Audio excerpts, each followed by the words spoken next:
Hi, guys. Good evening. Welcome back once again to The Edward. I'm your host, Eddie, and in tonight's video, I'll be doing my episode review for the second episode of the season 7 of AMC's The Walking Dead, which premiered earlier tonight.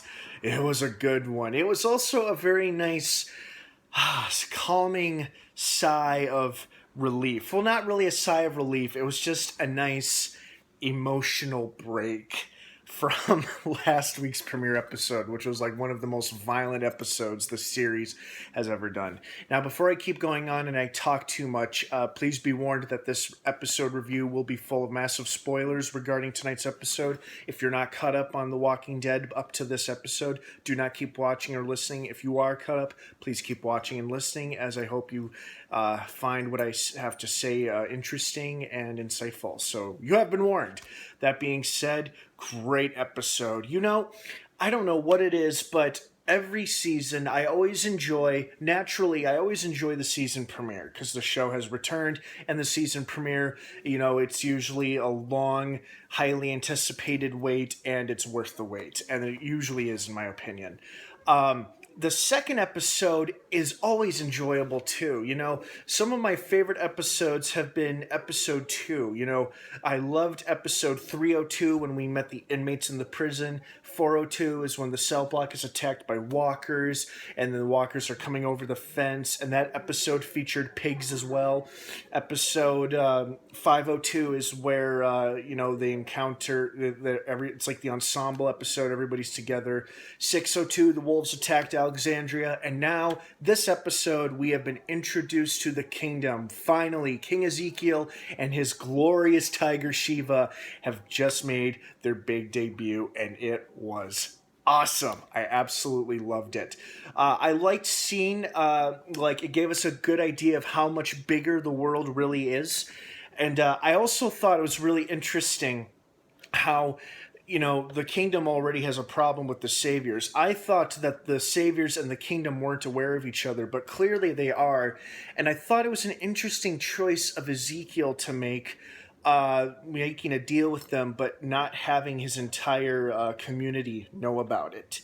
It's like him and a couple of his trusted men are the ones who'd make the trades and the deals with the saviors, and I thought that was really interesting. I also loved, as gross as it was really cool and interesting seeing wild hogs eating walkers. It was very reminiscent of the movie Hannibal, where Gary Oldman's character Mason Verger is training hogs to eat a man alive. And I watched that. I'm like, oh, this is just like Hannibal, pigs eating somebody. And I thought it was interesting too, because while they were on their hunt, I was watching the episode with my family, and while they're rounding up the pigs into that little building, I thought to myself, please let Shiva be there, please let Shiva be there, please let Shiva be there. I was hoping Shiva would be acting as kind of like the bloodhound for them and rounding the pigs up or killing a couple of the pigs for the humans. But then we were all saying to each other, they're not planning on eating those, are they? Because they've been eating walkers. Who's going to want to eat a hog that's been eating dead flesh? It's nasty. And then we also slowly started to think, oh, wait a minute, what if they're going to trade these off with the saviors? And sure enough, they did. They're giving the saviors walker-filled pigs. And it was really something. So obviously they quickly established the kingdom, and the kingdom already has a problem, or at least a fragile truce with the saviors in terms of their trade agreement. I also loved Ezekiel's philosophy and outlook on the apocalypse. I loved his origin story, how it turns out he was just a zookeeper before all of this started, and he ended up going back to the zoo when the outbreak happened, and Shiva's was one of the only animals left, and she got him through the apocalypse. Apparently, he lost everything and everything he loved except her. She was all that was left. And the two of them survived it together, and then they founded this place together. I also thought it was hilarious how the whole king thing is kind of an act or a charade. But I was suspicious he was going to call out Carol on her little charade of being this simple, I'm just a simple housewife, I don't know what's going on act. He calls her out for it. He's like, don't bullshit a bullshitter. And it's like, she called him out on his, and so he called her out on hers. And I loved his argument he had for her. It's like, she's like, this place is a joke. You're a joke. Why are you doing this? This isn't the real world. He's like, because people need someone to follow, to look up to, someone that gives them hope.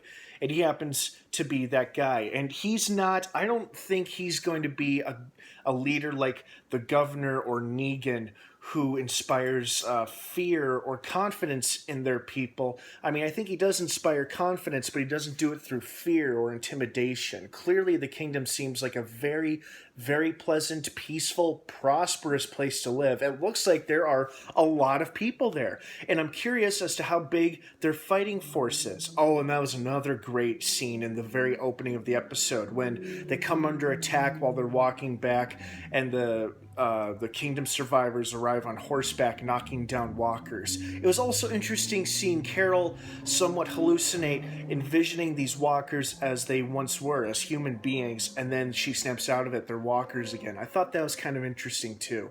But I really liked Ezekiel's introduction, and especially Shiva. I am really, really looking forward to seeing more and more of Shiva. I hope to God there are going to be some scenes later on this season, or at least in next season, season 8, where we see her saving somebody from a walker attack by attacking the walker, or tearing up a small horde of walkers, or killing a human villain who's trying to kill one of our main characters. That would be amazing to see. I hope we see that. This was a great episode. It was a nice break from last week's episode, which was so gut-wrenchingly emotional and devastating and just gory and graphic. This one was much calmer, much more serene, much more peaceful, and I think it was just what we needed from such a hard episode to watch. It was very, very enjoyable, and I'm really excited about seeing more of Ezekiel and Shiva. Those two alone are becoming my new favorite characters of this new season. So I hope you guys feel the same way. What did you think about tonight's episode? Did you like it? Did you hate it? You thought it was boring, exciting? Please leave your thoughts, opinions, and your feedback down below in the comments section. I'd love to hear from everybody. No internet trolling, please. You can disagree with each other, but please do so in a civil, polite, and respectful way. Of course, don't forget to subscribe to this channel as we continue to watch The Walking Dead Season 7 together, which premieres every Sunday night on AMC. Don't forget to check out my Facebook page in the description down below. I think you'll like what you see. Have a wonderful rest of the night, everybody, and have a happy Halloween tomorrow as well. Have a safe and happy holiday tomorrow. I hope you all have a great time dressing up, trick-or-treating, going to parties, scary mazes, whatever it is you're going to be doing. Have a great holiday and a good start to a new week. And of course, until next time, may the Force be with you.